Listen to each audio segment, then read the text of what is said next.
Last year, ghostly figures started appearing around the UK as part of a major art installation to mark the centenary of the end of the First World War.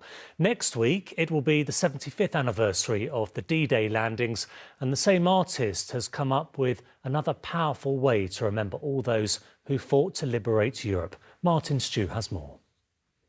Britain, America and their allies opening the long-awaited Second Front with a tremendous offensive that was to free the continent from Hitler and his Nazis. 75 years ago next month, Allied soldiers landed on Normandy beaches in an assault that marked the beginning of the end of the Second World War. Troops, equipment and supplies have been literally pouring ashore.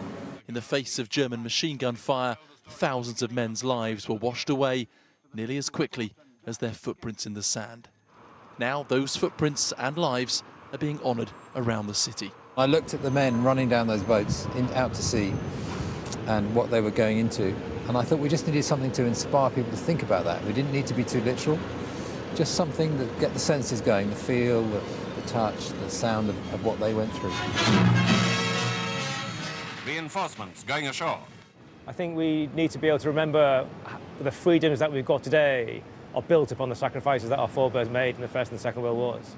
So thinking through the lens of D-Day and the D-Day 75 commemorations is just as important as it was last year, thinking about the end of the First World War.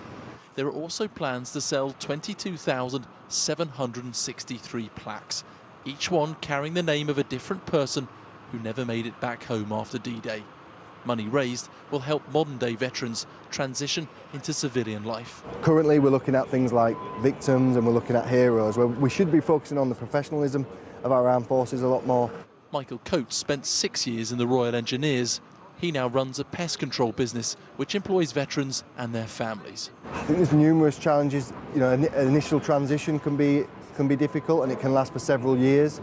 I think permission-based things, so like going and seeking employment instead of being told what to do and what you can and can't achieve, and just going out there and getting it as early as possible. Positive steps for today's veterans, and you can expect to see more footprints commemorating the men who made it all possible appearing across the city until the D-Day anniversary a week on Thursday.